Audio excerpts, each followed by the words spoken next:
Tense Ben Affleck puffs on a cigarette in his car after extreme move to sever ties with ex-wife Jennifer Lopez.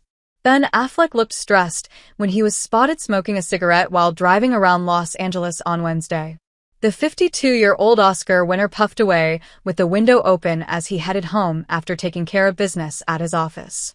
Despite the relatively warm temperatures, Ben was dressed in stylish layers with a tie-free white shirt, a dark jacket, and a thick tan cashmere overcoat.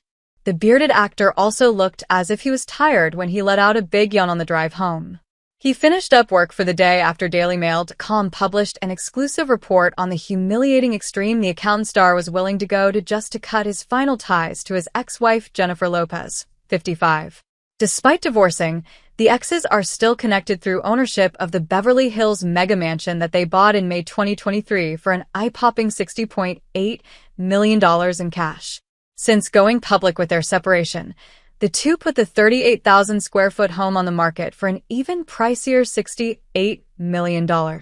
Last month, it was reported that Ben and Jennifer had slashed the asking price by more than $8 million to $59.95 million, almost $1 million less than what they initially paid.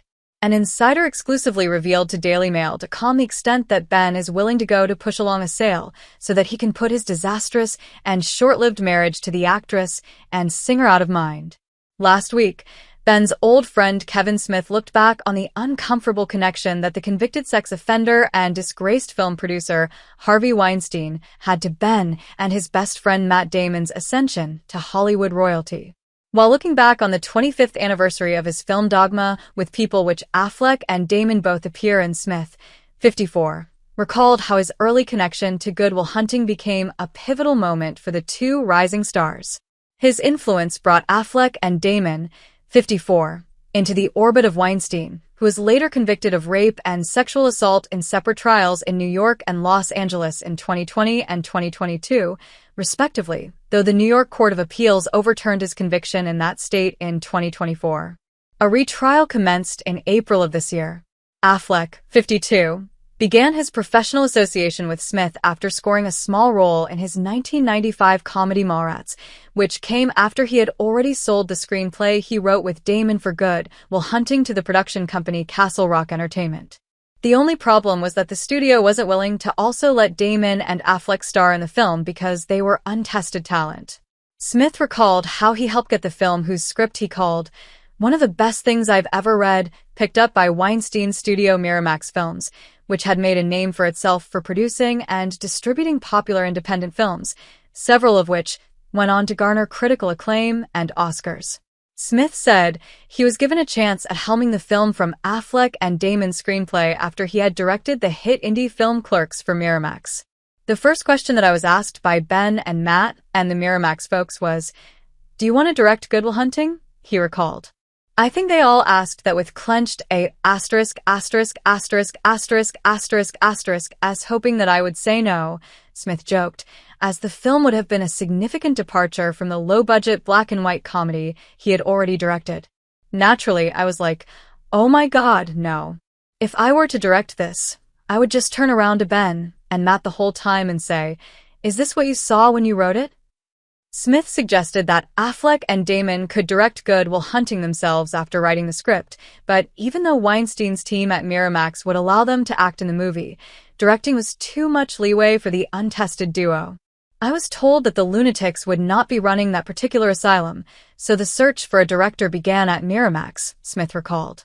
Good Will Hunting proved to be a highly coveted script, and Smith said 20 of the top directors on the planet were interested in it, among them Heat filmmaker Michael Mann and actor-turned-director Mel Gibson. The film eventually went to the director Gus Van Sant, who had previously had critical and commercial success with Drugstore Cowboy, 1989, The Keanu Reeves and River Phoenix, starring My Own Private Idaho, 1991, and The Black Comedy to Die For, 1995, which starred Nicole Kidman. But it was reportedly a desire to work again with Affleck's younger brother Casey that ultimately led Van Sant to sign on for the job after they had worked together on To Die For. Good Will Hunting ended up being a massive success for everyone involved. Affleck and Damon's screenplay was honored with an Academy Award for Best Original Screenplay, while their co-star Robin Williams also won the Oscar for Best Supporting Actor, and the film was nominated in 7 other categories, including Best Picture and Best Director. Good Will Hunting established Damon and Affleck as in-demand stars while also legitimizing their behind-the-camera work, and it helped Van Sant work on bigger-budget follow-ups. Weinstein's help in picking up the film, combined with the success of Smith's Affleck-starring rom-com Chasing Amy, gave the trio enough juice to start filming Dogma for Miramax. Smith said he had shown the screenplays for Chasing Amy and Dogma to Affleck at the same time years earlier, though he warned the budding star that it would take major names in the cast to get Dogma off the ground because of the larger budget it would require. Smith later recalled how Affleck jokingly thanked him for his assistance getting Good Will Hunting off the ground. "I'll never forget the first day we're on set shooting with Ben and Matt. Right before the first take, we're about to roll for the first time, and the boys have been nominated for Academy Awards," Smith shared. "So we're about to shoot, and I look at Ben, and Ben looks me dead in the eyes, and he goes, 'Guess who became a movie star just to do your stupid movie?' And I was like, 'Well done, my friend. Well done.'" Back in 2020, it was reported that Affleck was one of the people listed on Weinstein's so-called red flag list, which included the names of multiple people the producer feared could be speaking to the press about allegations of sexual assault and harassment that existed as behind-the-scenes whispers for years before they were widely circulated at the height of the Me Too era. Other names on the list, which was revealed in court, included Annabella Shora, Rose McGowan, Zelda Perkins, Lisette Anthony, and Rowena Chiu. In 2017, the actress Rose McGowan claimed that she had told Affleck that Weinstein had sexually assaulted her, to which he allegedly replied, "God damn it, I told him to stop doing that." But Affleck later denied that McGowan had ever made the claim to him in an email he sent to Weinstein that was seen by DailyMail.com. In 2017, Gwyneth Paltrow, who dated Affleck from 1997 to 2000, accused Weinstein of sexually harassing her earlier in the 1990s.